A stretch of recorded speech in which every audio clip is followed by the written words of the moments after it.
જી sir. Jamnagar જિલ્લાના Kalavad town police સ્ટેશનની અંદર કાલાવડ મામલતદાર કચેરીના કમ્પ્યુટર ઓપરેટર સામે 9,54,000ની છેતરપિંડી કરવાની પોલીસ ફરિયાદ નોંધાઈ. જુઓ ડીવાયએસપી સાહેબ દ્વારા વિગતો અપાઈ. રિપોર્ટર સિરાજ સરવદી. જી સર. જામનગર જિલ્લાના કાલાવાડ ટાઉન પોલીસ સ્ટેશનની અંદર સરકારી નાણાંની ઉચાપત સંબંધે એક નાયબ મામલતદાર શ્રી મહેશભાઈ બાબુભાઈ કમેજળિયા દ્વારા ફરિયાદ આપવામાં આવેલ છે.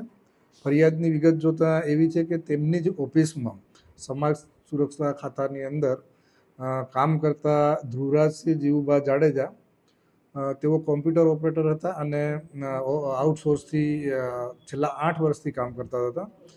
તેમના દ્વારા તેમના મામલતદારશ્રી અને આ નાયબ મામલતદારશ્રીના આઈડી અને પાસવર્ડનો ઉપયોગ કરી અને કુલ 16 જેટલા લાભાર્થીઓના નાણાં તેમના પોતાના સંબંધીઓના લાગતા વળગતાના એકાઉન્ટમાં નાખી કુલ 9,54,500 રૂપિયાના નાણાંની ઉચાપત કરેલાનું ફરિયાદ આવેલ છે. જે ફરિયાદ કાલાવાડ ટાઉનમાં દાખલ કરી કાલાવાડ ટાઉન પીઆઈ દ્વારા હાલ તપાસ કરી રહેલ છે અને આરોપીની શોધખોળ પણ ચાલુ છે.